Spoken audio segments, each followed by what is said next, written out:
கர்த்தருடைய பரிசுத்த நாமத்திற்கு மகிமை உண்டாவதாக. இந்த நாளிலும் ஆத்தும மீட்பும் ஆசீர்வாதங்களும் என்கிற தலைப்பிலே நாம் எரேமியா தீர்க்கதரிசி எழுதின தீர்க்கதரிசன புத்தகத்தில் 31ஆம் அத்தியாயத்தை நாம் தியானிக்க போகிறோம். அதற்கு முன்பாக ஒரு நிமிடம் நம்முடைய கண்களை மூடி தலைகளை தாழ்த்தி கர்த்தரை நோக்கி பார்ப்போம். நல்ல ஆண்டவரே, இந்த எரேமியா தீர்க்கதரிசனம் மூலமாக கர்த்தர் எங்களுக்கு வெளிப்படுத்தின இந்த சத்தியத்தை நாங்கள் இன்றைக்கு விளங்கி கொள்ள கர்த்தர் எங்களுக்கு கிருபை பாராட்டும்படியாய் ஜெபிக்கிறோம்.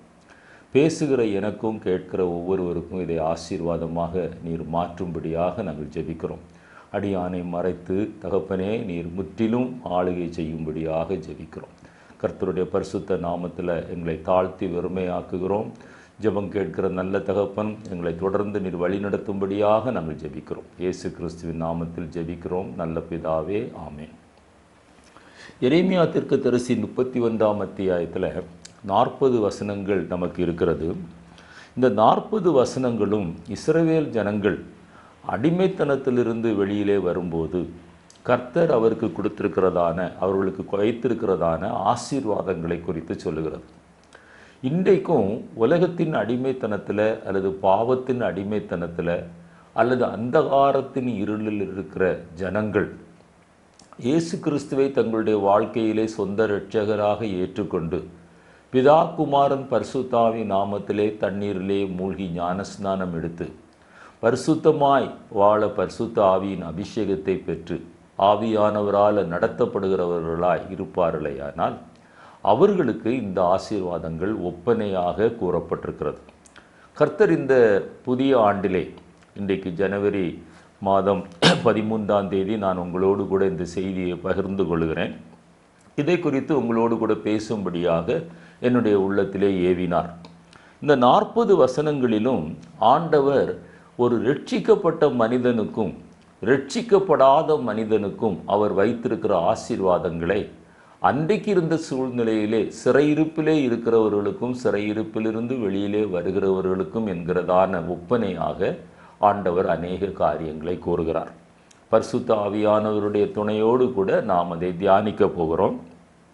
மல்கியா தீர்க்கதரிசியின் புத்தகம் 1ஆம் அத்தியாயம் 2-3 வசனங்களை வாசிக்கும்போது, நான் உங்களை சிநேகித்தேன் என்று கர்த்தர் சொல்லிக்கொண்டு அடுத்ததாக கேட்கிறார், நான் உங்களை எப்படி சிநேகித்தேன் என்று ஒருவேளை நீங்கள் என்னிடத்திலே கேட்கலாம். யாக்கோபும் ஏசாவும் சகோதரர்கள். அவர்கள் ஈசாக்குக்கு பிறந்த 2 குமாரர்கள், இரட்டை பிள்ளைகள். ஆனாலும் நான் யாக்கோபை சிநேகித்தேன், ஏசாவை வெறுத்தேன் என்று ஒரு ஆழமான சத்தியத்தை அங்கே சொல்வதை நாம் பார்க்க முடியும். அதே போல இந்த உலகத்திலே ஆண்டவர் நம்ம எல்லாரையும் சிருஷ்டித்திருந்தாலும், நாம் எல்லாரும் சிருஷ்டிப்பின்படி அவருடைய பிள்ளைகளாக இருந்தாலும், நீங்கள் என்னை கேட்கிற நீங்கள் இந்துவாக இருக்கலாம், அல்லது முஸ்லீமாக இருக்கலாம், அல்லது கிறிஸ்தவராக இருக்கலாம், அல்லது ரட்சிக்கப்பட்ட கிறிஸ்தவராக இருக்கலாம். யாராக இருந்தாலும் கர்த்தர் சொல்லுகிறது என்னவென்றால், ஆத்தும மீட்பு அல்லது அந்த ரட்சிப்பை பெற்றுக்கொண்ட ஒரு மனிதனை ஆண்டவர் வித்தியாசப்படுத்தி காட்டுகிறார்.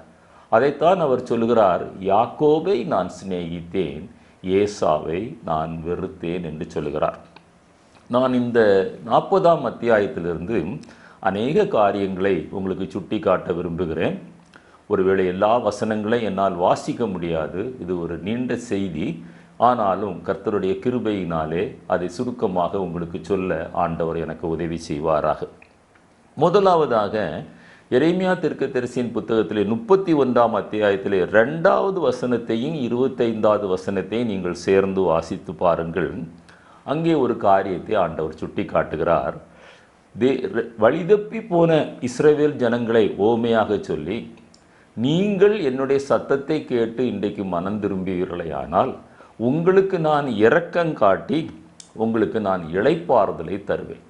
அந்த இளைப்பாறுதல் எப்படிப்பட்ட இளைப்பாறுதல் என்று சொல்லும்போது, அந்த 2 வசனங்களிலும் அவர் சொல்லுகிறதான காரியம், விடாய்த்த ஆத்துமாவை சம்பூர்ணமடைய பண்ணி எல்லா ஆத்துமாவையும் என்னுடைய ஆவியினாலே நான் நிரப்புவேன். இது முதலாவது ஆண்டவர் நமக்கு வைத்திருக்கிற ஒரு ஆசீர்வாதம். ஒருவேளை நீங்கள் விடாய்த்து போயிருக்கலாம், சோர்ந்து போயிருக்கலாம், என்ன செய்வதென்று தெரியாது திகைத்து கொண்டிருக்கலாம். இன்றைக்கு ஆண்டவருடைய சத்தத்திற்கு நீங்கள் செவி கொடுப்பீர்களேயானால் அந்த விடாய்த்த ஆத்துமாவை சம்பூர்ணமடைய பண்ணுகிற ஒரு ஆண்டவர் உங்கள் நடுவிலே இருக்கிறார் என்பதை நீங்கள் விளங்கிக் கொள்ள வேண்டும். இரண்டாவதாக எரேமியா 31ஆம் அத்தியாயத்திலே 3வது வசனத்தை நீங்கள் வாசித்து பார்ப்பீர்களேயானால், அவர் நம்மை சிநேகிக்கிற தேவனாயிருக்கிறார். அவர் ஒரு காருண்ய உள்ள தேவனாயிருக்கிறார். அதை 3 பிரிவுகளாக நீங்கள் அந்த வசனத்திலே பார்க்க முடியும்.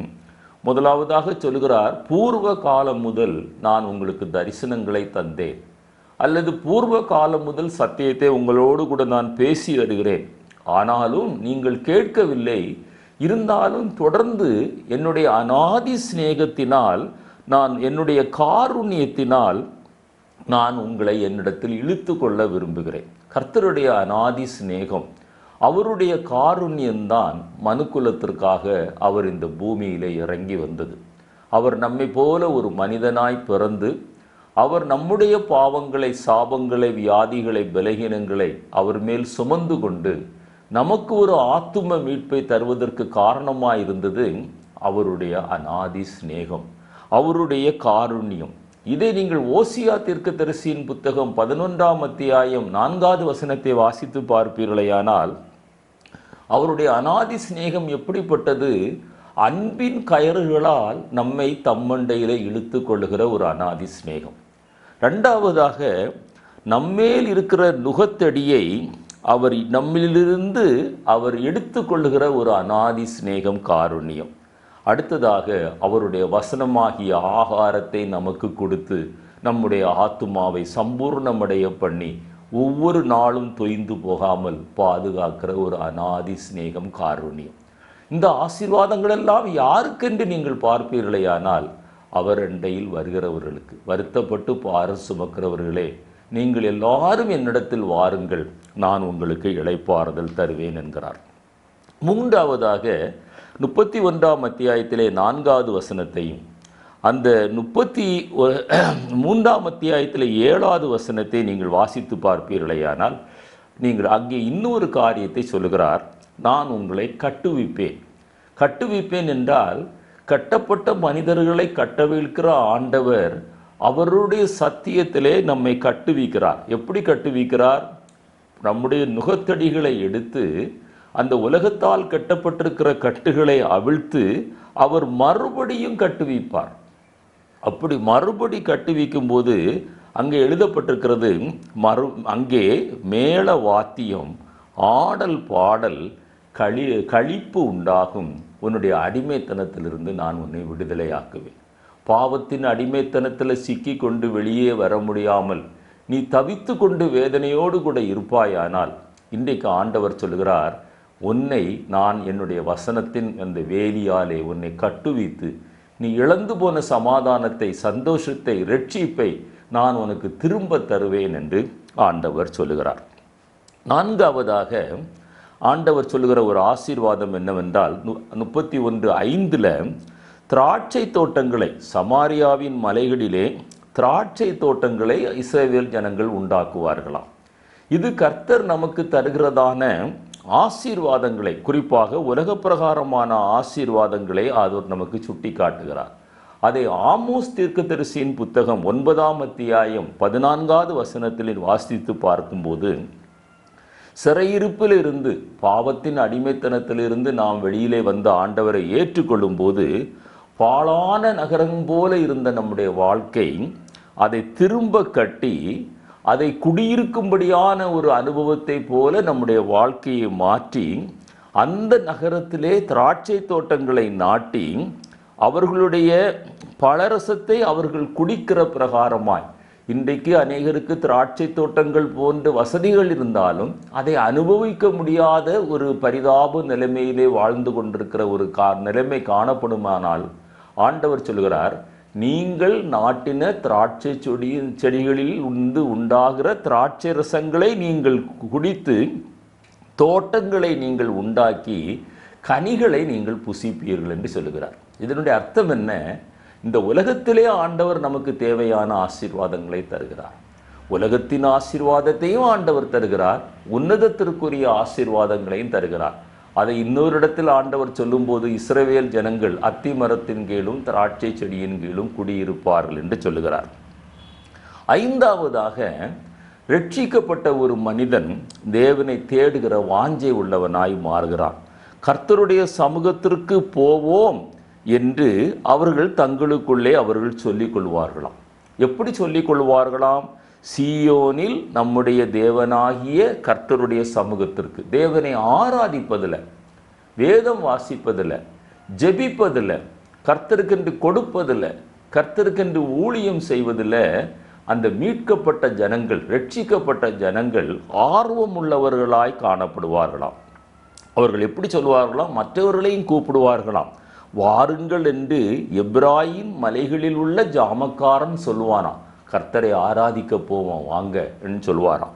இதை மீகா தீர்க்கதரிசியின் புத்தகத்தில் 4:2 வாசிக்கும் போது, திரளான ஜாதிகள் புறப்பட்டு வந்து நாம் கர்த்தரின் பர்வதத்திற்கும் யாக்கோபின் தேவனுடைய ஆலயத்திற்கும் போவோம் வாருங்கள், அவர் தமது வழிகளை நமக்கு போதிப்பார், நாம் அவர் பாதைகளில் நடப்போம் என்பார்கள். ஏனெனில் சீயோனிலிருந்து வேதமும் எருசலேமிலிருந்து கர்த்தருடைய வசனமும் வெளிப்படும்.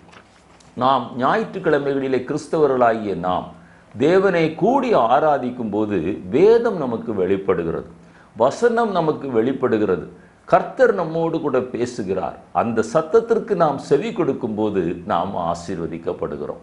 என்னை கேட்டுக்கொண்டிருக்கிற அருமையான தேவனுடைய பிள்ளையை, இதுதான் ரட்சிக்கப்பட்ட பிள்ளைகளுக்கும் ரட்சிக்கப்படாத பிள்ளைகளுக்கும் ஆண்டவர் வைத்திருக்கிற அந்த வித்தியாசம் என்று நீங்கள் பார்க்க முடியும். ஆறாவதாக, மகா கூட்டமாய் சபையாக கூடுவார்கள்.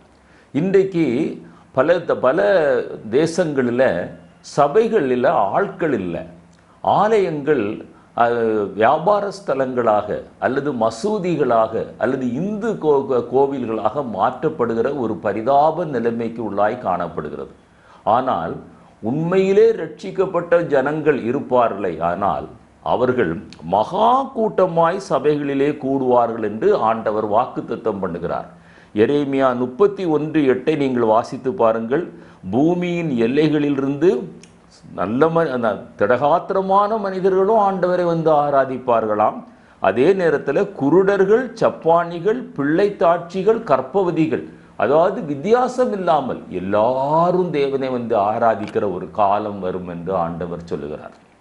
இன்றைக்கு ரட்சிப்பின் திட்டம் முழுவதும் நிறைவேறாமல் சபைகள் இன்றைக்கு மங்கிய நிலைமையிலே காணப்பட்டாலும், ரட்சிக்கப்பட்டவர்கள் கர்த்தருக்கு உண்மையாயிருப்பார்களேயானால், ஊழியர்கள் கர்த்தருக்கு உண்மையாயிருப்பார்களேயானால் சபைகள் நிரம்பி வழியும், மகா கூட்டமாய் ஜனங்கள் வந்து தேவனை ஆராதிப்பார்கள். இது நம்முடைய கரத்தில் தான் அந்த பொறுப்பு இருக்கிறது. அதை எசேக்கியேல் தீர்க்கதரிசி 20ஆம் அத்தியாயம் 41வது வசனத்தில் வாசிக்கும் போது, சிதறுண்ட ஜனங்கள் அவர்களை நான் புறப்பட பண்ணுவேன் என்று சொல்லுகிறார். எப்படி புறப்பட பண்ணுவாராம்? அவருக்கு சுகந்த வாசனையை வீசக்கூடிய ஜனங்களாக அவர் மாற்றி புறப்பட பண்ணி, அந்த ஜனங்களை கூட்டி அவர்கள் மேல் நான் பிரியமாயிருப்பேன், இப்படியாக என்னுடைய நாமம் புறஜாதிகளுக்குள்ளே பரிசுத்தம் பண்ணப்படும் என்று சொல்லுகிறார். அல்லேலூயா. ஆண்டவருடைய நாமம் இன்றைக்கு புறஜாதிகளுக்குள்ளே தூஷிக்கப்படுவதற்கு காரணம் வேறு யாரும் இல்லை. இன்றைக்கு வாழ்கிற அரைகுறை கிறிஸ்தவர்களும் அரைகுறை ஊழியர்களும் தான்.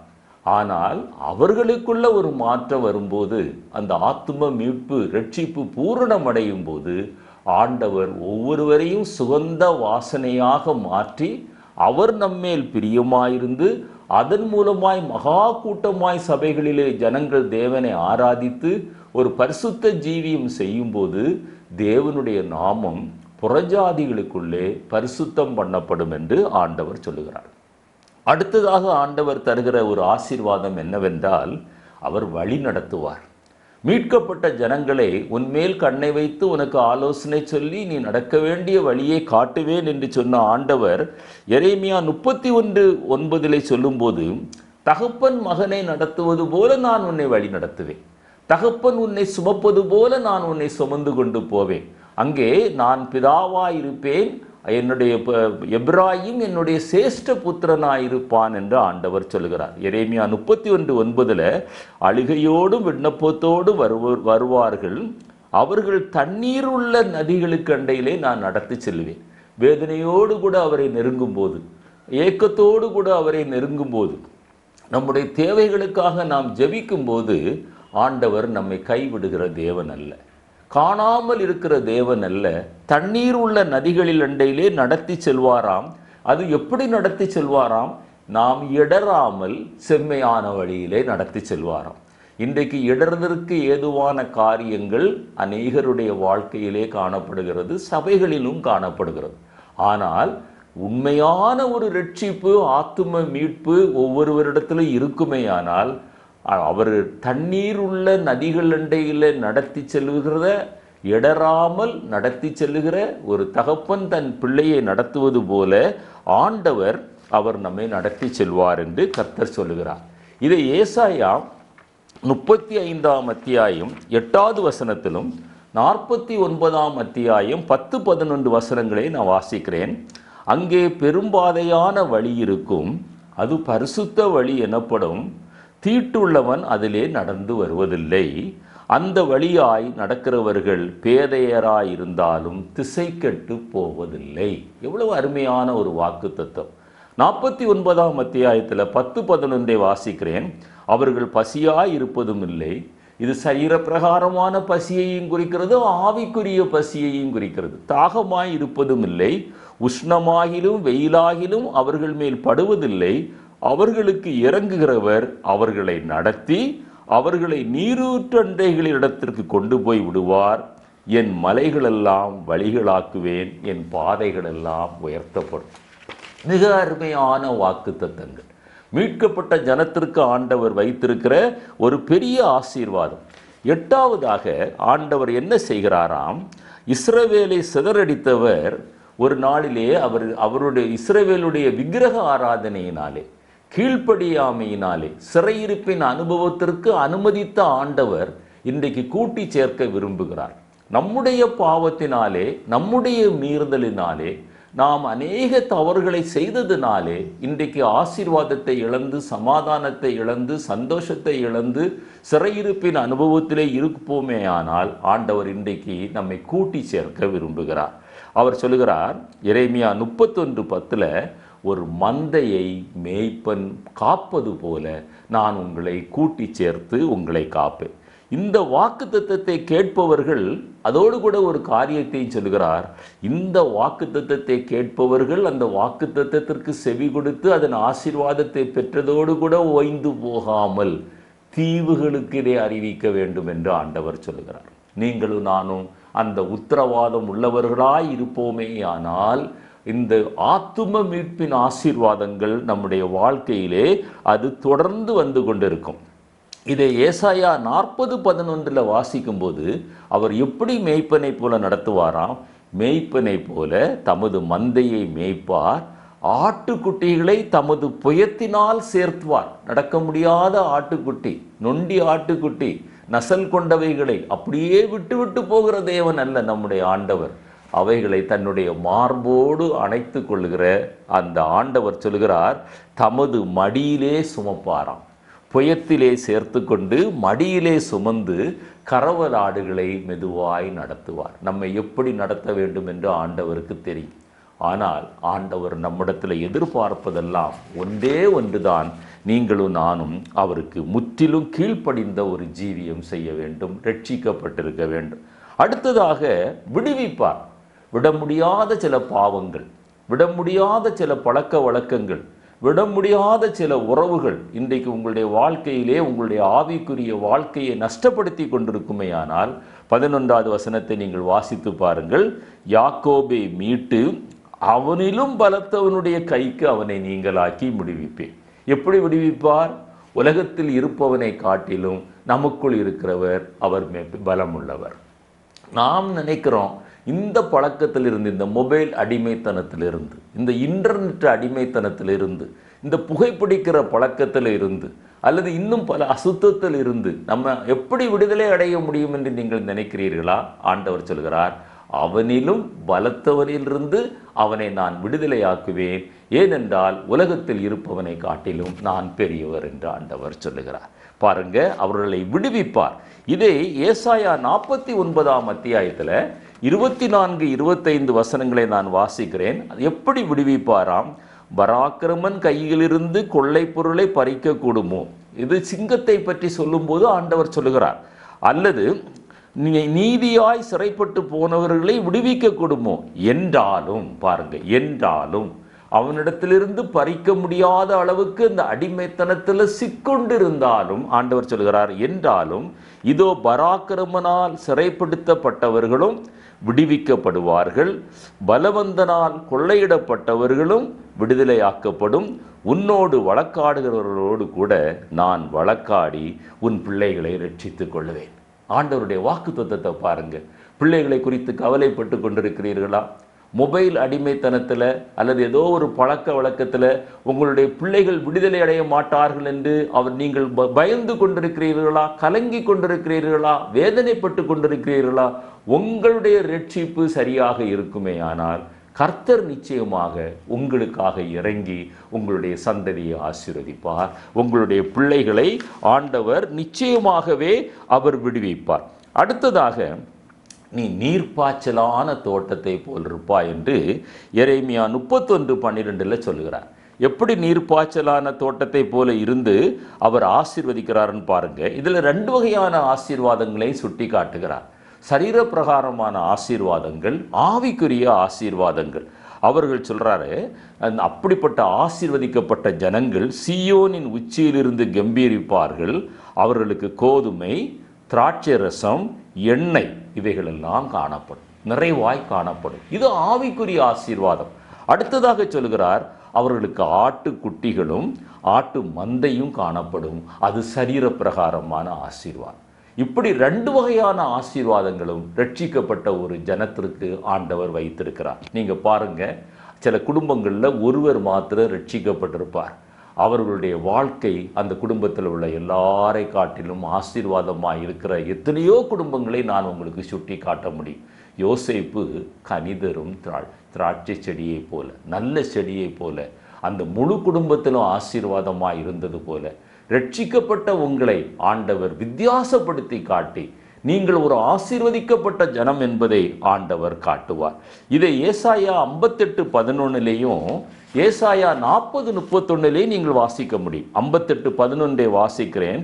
கர்த்தர் உன்னை நித்தமும் நடத்தி மகா வறட்சியான காலங்களில் உன் ஆத்துமாவை திருப்தியாக்கி உன் எலும்புகளை நினமுள்ளதாக்குவார். நீ நீர்ப்பாய்ச்சலான தோட்டத்தை போலவும் வற்றாத நீரூற்றை போலவும் இருப்பாய். ஏசாயா 40:31 பாருங்கள். கர்த்தருக்கு காத்திருக்கிறவர்கள் புதுபலம் அடைந்து கழுகுகளைப் போல சிட்டைகளை அடித்து உயரே எழும்புவார்கள். ஓடினாலும் இளைப்படையார்கள், நடந்தாலும் சோர்ந்து போக மாட்டார்கள். அடுத்ததாக சந்தோஷப்படுத்துவாராம். அடுத்த ஆசீர்வாதம், ரட்சிப்பின் ஆசீர்வாதம் சந்தோஷம். நமக்கு வேதனைகள் இருக்கலாம், போராட்டங்கள் இருக்கலாம், நிந்தனைகள் இருக்கலாம், அவமானங்கள் இருக்கலாம். அதற்குள்ளேயும் கர்த்தருக்குள் சந்தோஷமாக இருக்க முடியும். உன் இருதயம் அதிசயப்பட்டு பூரிக்கும் என்று வாசிக்கிறோமே. அதே போல 31:13 சொல்கிறது, கன்னிகைகள், வாலிபர்கள், முதியோர்கள் எல்லாரும் ஆனந்த களிப்புடன் காணப்படுவார்களாம். ஆனந்தம் இருக்கும், சந்தோஷம் இருக்கும், மகிழ்ச்சி இருக்கும். தமிழில் 3 வார்த்தைகள் 3 வித்தியாசமான உணர்வுகளை சுட்டி காட்டுகிறது. இந்த 3 அனுபவங்களும் ஒரு ரட்சிக்கப்பட்ட மனிதனுடைய வாழ்க்கையில எல்லா போராட்டத்திற்கும் மத்தியிலும் காணப்படும். உங்கள் துக்கம் சந்தோஷமாய் மாறும்.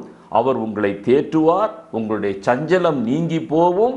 அவர் உங்களை சந்தோஷப்படுத்துவார். அவருடைய சந்தோஷம் இது உலகம் தருகிற சந்தோஷம் அல்ல, உலகம் தருகிற ஆனந்தம் அல்ல, உலகம் தருகிற மகிழ்ச்சி அல்ல.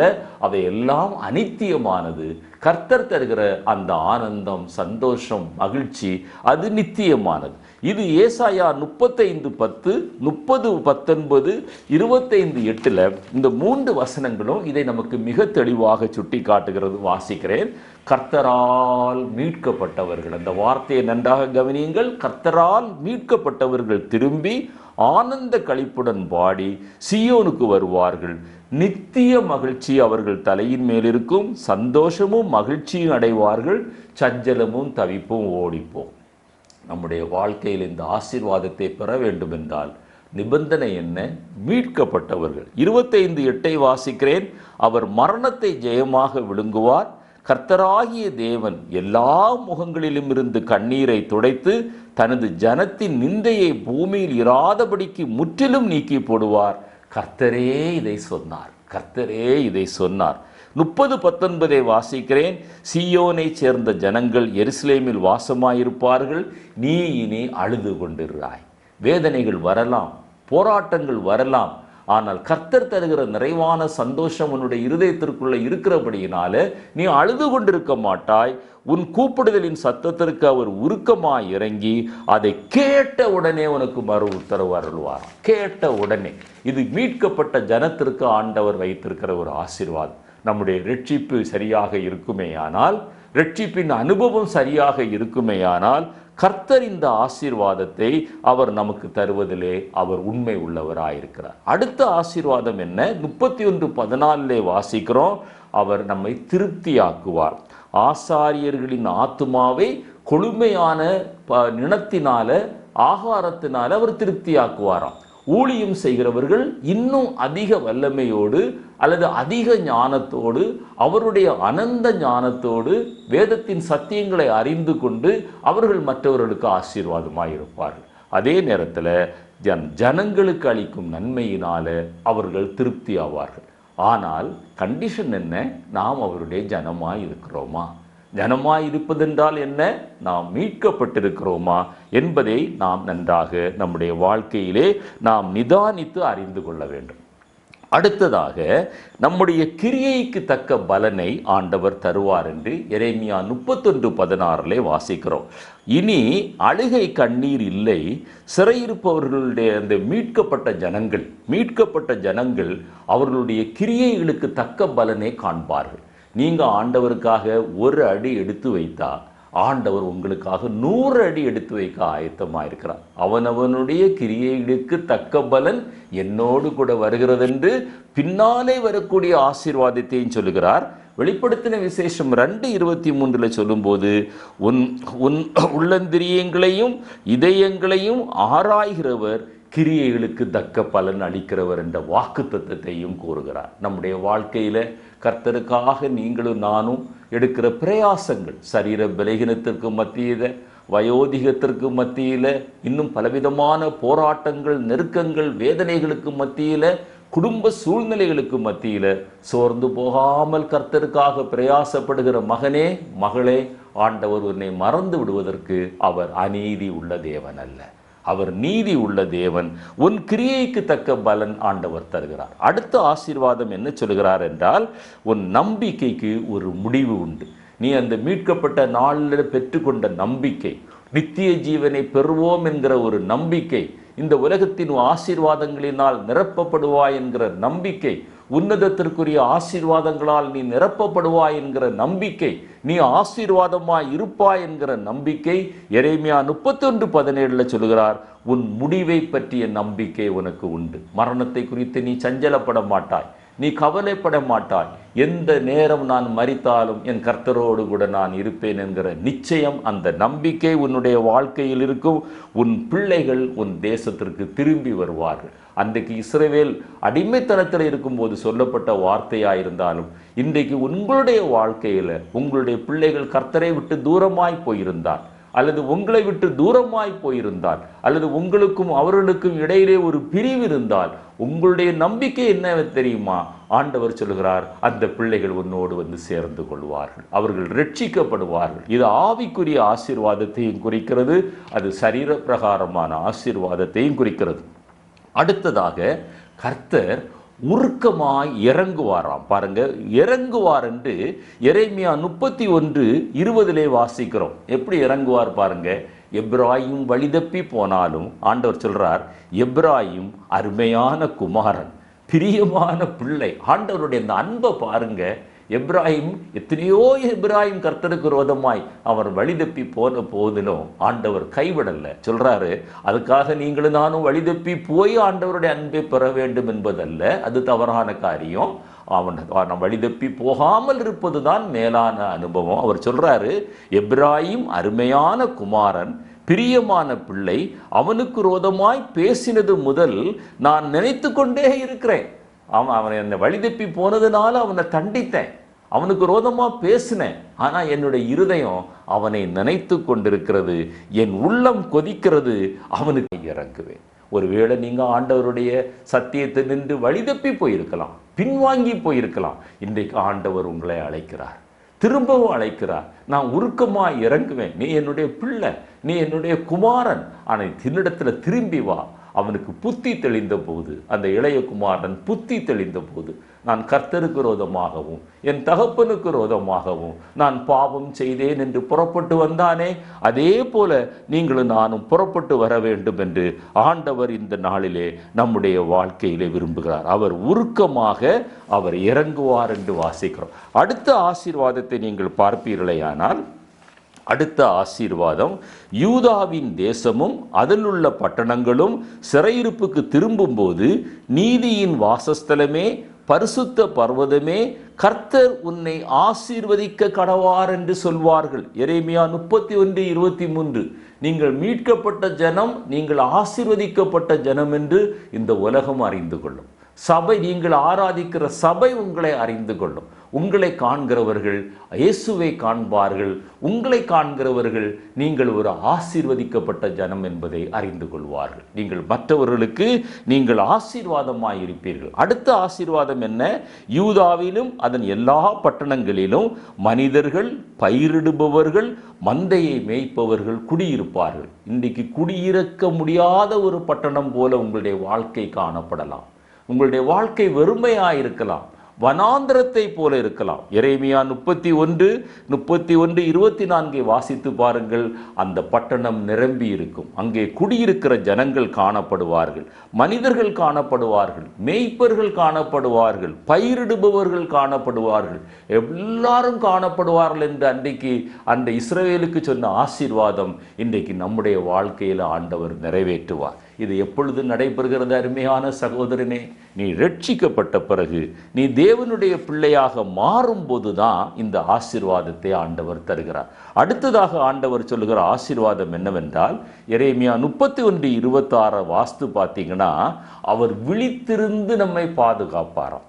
அதே ஆண்டவர் அந்த வசனத்தில் சொல்லுகிறார். அதற்கு பிறகு சொல்லுகிறார், அவருடைய நித்திரை அவருக்கு இன்பமாய் இருந்தாலும் இஸ்ரவேலின் தேவன் அவர் உறங்குவதும் இல்லை, தூங்குவதும் இல்லை. அவருடைய கண்கள் நம்மேல் நோக்கமாக இருக்கிறது. ஆண்டவர் விழித்திருந்து பாதுகாப்பார். இதை நீதிமொழிகளின் புத்தகம் 3ஆம் அத்தியாயம் 26வது வசனத்தில் நீங்கள் வாசித்து பார்ப்பீர்களேயானால், கர்த்தர் உன் நம்பிக்கையாய் இருந்து உன் கால் சிக்கிக்கொள்ளாதபடி பாதுகாப்பார். இது மீட்கப்பட்ட ஜனத்துக்குள்ள ஒரு ஆசீர்வாதம். வேலை ஸ்தலங்களில் நானும் என்னுடைய மனைவியும் வேலை பார்த்த காலங்களில் எத்தனையோ காலங்களில் பல சிக்கல்கள், பல கண்ணிகள், பல சுருக்குகள் ரோதமாய் வைக்கப்பட்ட போதும் என்னை உண்மையாய் சொல்ல முடியும், ஒரு கண்ணியில கூட சிக்கி கொள்ளாமல் எங்களை ஆண்டவர் பாதுகாத்தார். இதுதான் மீட்கப்பட்ட ஜனத்திற்கு ஆண்டவர் வைத்திருக்கிற ஒரு பெரிய ஆசீர்வாதம். அடுத்த ஆசீர்வாதம் என்று நீங்கள் பார்ப்பீர்களேயானால், எரேமியா 31:27 இஸ்ரவேல் குடும்பத்தையும் யூதா குடும்பத்தையும் மனுஷ வித்தினாலும் மிருக வித்தினாலும் விதைப்பேன். உன்னுடைய மலட்டு கற்பம் இருப்பதில்லை. உன்னுடைய வாழ்க்கையில் உன்னுடைய பிள்ளைகள் சந்ததி பெருகும் என்று ஆண்டவர் சொல்லுகிறார். உன்னுடைய சந்தானத்தின் மேல் என் ஆவியை ஊற்றுவேன் என்று ஆண்டவர் சொல்கிறார். சந்ததி சந்ததியாய் ஆசீர்வதிக்கிற கர்த்தர். நீங்களும் நானும் கர்த்தருக்கு உண்மையாய் இருப்போமேயானால் நீங்களும் நானும் மாத்திரம் ஆசீர்வதிக்கப்படுவதில்லை, நம்முடைய பிள்ளைகள் ஆசீர்வதிக்கப்படுவார்கள், பிள்ளைகளின் பிள்ளைகள் ஆசீர்வதிக்கப்படுவார்கள். கர்த்தருடைய வருகை தாமதமாகுமேயானால் சந்ததி சந்ததியாய் ஆசீர்வதிக்கப்பட்டவர்களாய் இருப்போம். சாபம் என்று சொல்லுகிறார்களே, இது முன்னோருடைய சாபம் என்று சொல்லுகிறார்களே, அதனால் நான் இந்த வேதனைக்குள்ளாய் கடந்து போகிறேன் என்று சொல்கிறீர்களா? இல்லை. உங்களுடைய ரட்சிப்பின் அனுபவம் சரியாய் இருக்குமேயானால் அந்த சாபத்தை ஆண்டவர் ஆசீர்வாதமாய் மாற்றி உங்களை ஆசீர்வாதமான ஒரு சந்ததியாய் ஆண்டவர் மாற்றுவார். அடுத்த ஆசீர்வாதம் 31:28 வாசிக்கும் போது, அவர் ஜாக்கிரதையாய் இருப்பாராம். எதற்கு ஜாக்கிரதையாய் இருப்பார்? ஒரு நாளில் தண்டிப்பதற்கு ஜாக்கிரதையாயிருந்தார். அந்த வசனம் சொல்லுகிறது, பிடுங்கவும் இடிக்கவும் நிர்மூலமாக்கவும் அழிக்கவும் தீங்கு செய்யவும் ஜாக்கிரதையாயிருந்த நான் இப்பொழுது கட்டவும் நாட்டவும் நான் ஜாக்கிரதையாயிருப்பேன். உன்னுடைய வாழ்க்கையில் பிடுங்குதல் இருந்திருக்கலாம், அல்லது அழிவுகளை நீ பார்த்திருந்திருக்கலாம். ஆனால் இன்றைக்கு ஆண்டவர் சொல்றாரு, நான் திரும்ப உன்னை கட்டுவிப்பேன், ஆனால் உன்னை நாட்டுவேன், நீ இழந்து போன ஆசீர்வாதத்தை பெற்றுக்கொள்வாய். கண்டிஷன் ஒன்னே ஒன்று தான், நீ மீட்கப்பட்ட ஜனமாய் இருக்க வேண்டும், நீ அவருடைய ஜனமாய் இருக்க வேண்டும். அதை ஆண்டவர் உன்னுடைய வாழ்க்கையிலே எதிர்பார்க்கிறார். அடுத்த ஆசீர்வாதத்தை நீங்கள் பார்ப்பீர்களேயானால் ஆண்டவர் நம்மோடு கூட சொல்கிறார், சாபம் நீங்கும். எவ்வளவோ பேருடைய வாழ்க்கையில் சாபம், காரணம் இல்லாமல் போட்ட சாபம் பலிக்காதென்று நாம் வேதத்திலே வாசிக்கிறோம். எனவே அதிலிருந்து நாம் விளங்கி கொள்ளலாம், காரணத்தோடு உள்ள சாபம் பலிக்கும் என்பதை விளங்கி கொள்ளலாம். அநேகருடைய பாவங்களினாலே, மூதாதையர்களுடைய பாவங்களினாலே அநேகருடைய சந்ததி இன்றைக்கு சாபத்திலே வாழ்ந்து கொண்டிருக்கிறது. ஆனால் என்னுடைய ஆண்டவர் என்ன சொல்லுகிறார் என்றால், நீ ரட்சிக்கப்பட்ட ஜனமாய் இருப்பாயானால், எரேமியா 31:29-30 வசனங்களை நீங்கள் வாசித்து பார்க்கும்போது, உங்களுடைய குடும்பத்தில் நீங்கள் சாபம் என்று சொல்லுகிறீர்களே, மூதாதையர்களுடைய சாபம் என்று சொல்லுகிறீர்களே, 4ஆம் தலைமுறை 5ஆம் தலைமுறை வரை இந்த சாபம் நீடித்து கொண்டிருக்கிறதுன்னு சொல்லுகிறீர்களே, இந்த சாபத்தை ஆண்டவர் நீக்குவார் என்று ஆண்டவர் சொல்லுகிறார். 29-30 வசனங்களை நான் உங்களுக்காக வாசிக்கிறேன். பிதாக்கள் திராட்சை காய்களை தின்றார்கள், பிள்ளைகளின் பற்கள் கூசி போயின என்று அந்த நாட்களிலே சொல்ல மாட்டார்கள். என்னுடைய பிதாக்கள் செய்த பாவம், என்னுடைய முன்னோர்கள் செய்த பாவம், நான் அதை அனுபவிக்கிறேன் என்று சொல்லுகிற ஒரு கூட்டம் உங்களோடு கூட இருக்க மாட்டார்கள். அவனவன் தன் அக்கிரமத்தின் நிமித்தமே சாவான், எந்த மனுஷன் திராட்சை காய்களை தின்பானோ அவனுடைய பற்களே கூசி போகும் என்று ஆண்டவர் சொல்லுகிறார். உங்களுடைய சாபம் உங்களை மேற்கொள்ளாது. சாபத்தை குறித்து இன்னொரு நாள் நான் உங்களோடு கூட விளக்கமாக பேச விரும்புகிறேன், இப்பொழுது நேரமில்லை. அடுத்ததாக ஆண்டவர் தருகிற ஆசீர்வாதம், நம்மோடு கூட ஒரு உடன்படிக்கையை ஏற்படுத்துவார். அந்த 31ஆம் அத்தியாயத்தில் 31 33 வரை வாசித்து பார்ப்பீர்களேயானால், எகிப்திலிருந்து அழைத்து வந்த போது ஆண்டவர் இஸ்ரவேல் ஜனங்களோடு கூட ஒரு உடன்படிக்கை பண்ணினார். ஆனால் அந்த உடன்படிக்கை அவர்கள் மறந்து போனார்கள், விக்கிரக ஆராதனைக்குள்ளாய் கடந்து போனார்கள், முறுமுறுத்தார்கள், அநேக அக்கிரமங்கள் பாவங்கள் அவருடைய உள்ளத்திலே வந்தது. ஆனால் இப்பொழுது என்ன சொல்கிறார் என்றால், நீ ரட்சிக்கப்படும் போது, பாவமுற கழுவப்படும் போது, சுத்திகரிக்கப்படும் போது, உன்னுடைய உள்ளத்தில் நான் அந்த நியாய பிரமாணத்தை எழுதி, நீ என்னுடைய ஜனமாய் மாறுவாய், நான் உன்னுடைய தேவனாய் மாறுவேன் என்று ஆண்டவர் சொல்லுகிறார். உன்னோடு கூட உடன்படிக்கை. அந்த உடன்படிக்கையை தான் நாம் லூக்கா 22:20 வாசிக்கிறோம். இயேசு தம்முடைய இரத்தத்தை சிந்தி புதிய ஏற்பாட்டில் ஒரு புதிய உடன்படிக்கையை ஏற்படுத்தினார். அவருடைய இரத்தத்தினால பாவமற கழுவப்பட்டு அவருடைய பிள்ளைகளாக மாறுகிற ஒவ்வொருவருக்கும் ஆண்டவர் இந்த ஆசீர்வாதத்தை வைத்திருக்கிறார். சங்கீதம் 40:8 அதை தாவீது சொல்லும்போது, என் தேவனே உமக்கு பிரியமானதை செய்ய விரும்புகிறேன், உமது நியாய பிரமாணம் என் உள்ளத்தில் இருக்கிற. ஆண்டவர் நம்முடைய இருதய கற்பலகைகளிலே அவருடைய சத்திய வசனங்களை எழுதி வைத்திருக்கிறார். ஒரு ஸ்திரீயை இச்சையோடு கூட பார்த்தால் போதும், அவளோடு கூட விபச்சாரம் பண்ணியாகிவிட்டது என்று சொன்ன அந்த சத்தியம், ஒரு ஸ்திரீயை நாம் அந்த இச்சையோடு கூட பார்க்க நம்முடைய உள்ளத்தில் ஒரு ஆவல் வரும்போது நம்முடைய உள்ளத்திலிருந்து அந்த வசனம் பேசும். உதாரணத்திற்காக நான் இதை சொல்லுகிறேன். இப்படியாக ஒவ்வொரு காலகட்டத்திலும் ஒவ்வொரு நொடி பொழுதிலும் நம்மை நடத்துவதற்கு ஆண்டவர் அவருடைய வசனத்தை நம்முடைய இருதயத்திலே அவர் எழுதி வைத்து நித்தமும் நம்மை நடத்துகிற தேவன், நித்தமும் நம்மை வழி நடத்துகிற தேவன். அடுத்த ஆசீர்வாதம் என்ன? ரட்சிக்கப்பட்ட ஜனமாய் நீங்களும் நானும் மாறும்போது தேவனை அறிந்திருப்பார்களாம். 31-34 சொல்கிறது, அக்கிரமத்தை மன்னித்து நான் பாவத்தை நினையாதிருக்கும் போது எல்லாரும் கர்த்தரை அறிந்திருப்பார்கள். அறிந்து கொள் என்று போதிக்க வேண்டிய அவசியமில்லை. நாம் ஒவ்வொரு தனி மனிதனும் பெற்றுக்கொண்ட மீட்பின் அர்த்தத்தை உணர்ந்து நாம் வாழ்வோமேயானால் இந்த இந்திய தேசத்தை நாம் சுதந்திரித்து கொள்ள முடியும். இந்த இந்திய தேசத்தில் எல்லாரும் கர்த்தரை அறிந்திருப்பார்கள். அதைத்தான் யோவான் 6:45 வாசிக்கிறோம். எல்லாரும் தேவனாலே போதிக்கப்பட்டிருப்பார்கள் என்று தீர்க்கதரிசியின் ஆகமத்தில் எழுதியிருக்கிறதே என்று அங்கே ஆண்டவராய் இயேசு கிறிஸ்து சொல்லுகிறார். நம்ம தான் காரணம். நம்ம ரட்சிக்கப்பட்டவர்களுடைய அனுபவம் தான் காரணம். நம்முடைய ரட்சிப்பை நாம் சரியாக பாதுகாத்து கொள்வோமேயானால் இந்த தேசம் கர்த்தரை அறிந்து கொள்ளும். அதை ஏசாயா 11:9 ஆண்டவர் சொல்கிறார், பூமி கர்த்தரை அறிகிற அறிவினால் நிறைந்திருக்கும். பாருங்க, எவ்வளவு அருமையான ஒரு வாக்குத்தத்தம். இந்த பூமி கர்த்தரை அறிகிற அறிவினால் நிறைந்திருக்கும். இன்றைக்கு அந்த அறிவு பூமியில் இல்லை. பூமி பாவத்தால நிறைந்திருக்கிறது, அக்கிரமத்தால நிறைந்திருக்கிறது, அநியாயத்தால நிறைந்திருக்கிறது. இந்த நிலைமையை மாற்றுகிற உத்தரவாதம் தான் நாம் பெற்றுக்கொண்ட ரட்சிப்பு, நாம் பெற்றுக்கொண்ட மீட்பு.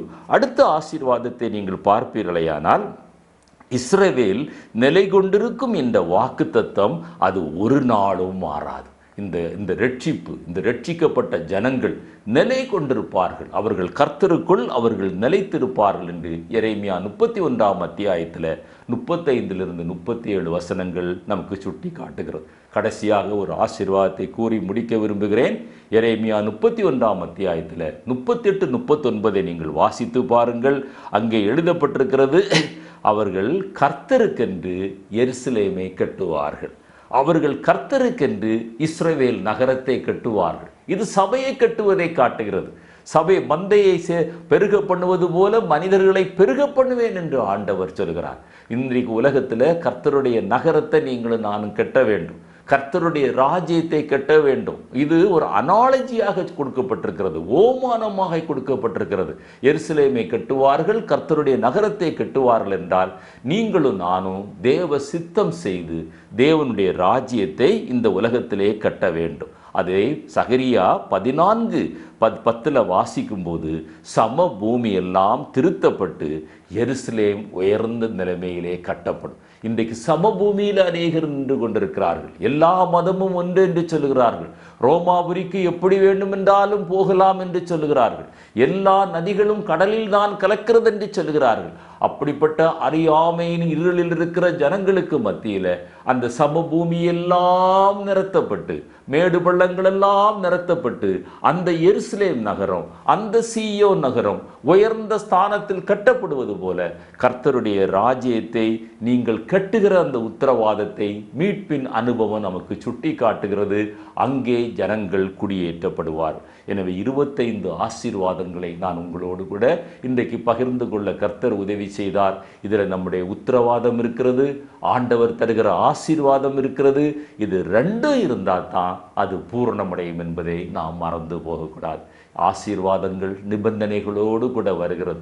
அந்த ரட்சிப்பின் பாத்திரத்தை எடுத்துக்கொண்டு நான் கர்த்தருடைய நாமத்தை தொழுது கொள்வேன் என்று சங்கீதக்காரன் சொன்னது போல இந்த ரட்சிப்பை நாம் களங்கப்படுத்தாமல் கர்த்தருக்காக பரிசுத்தமாக இந்த உலகத்தில் வாழ்ந்து அவருடைய ஊழியத்தை செய்து அவருடைய ராஜ்யத்தை கட்டி இந்த உலகத்திலும் நாம் ஆசீர்வதிக்கப்படுவோம், உன்னதத்திலும் நாம் ஆசீர்வதிக்கப்படுவோம். தேவன் தாமே இந்த வார்த்தைகளை ஆசீர்வதிப்பாராக. இந்த செய்தி உங்களுக்கு ஆசீர்வாதமாயிருந்தால் இதை அநேகருக்கு நீங்கள் அறிமுகப்படுத்துங்கள், நீங்கள் ஆசீர்வதிக்கப்படுவீர்கள். கர்த்தர் தாமே உங்களை எங்களையும் ஆசீர்வதிப்பாராக. உங்களுக்காக நாங்கள் தொடர்ந்து ஜெபிக்கிறோம், நீங்களும் எங்களுக்காக ஜெபியுங்கள். கர்த்தருடைய வருகையில் எடுத்துக்கொள்ளப்பட நீங்களும் நானும் ஆயத்தப்படுவோம், மற்றவர்களை ஆயத்தப்படுவோம். கர்த்தர் தாமே நம் அனைவரையும் ஆசீர்வதிப்பாராக. ஆமென்.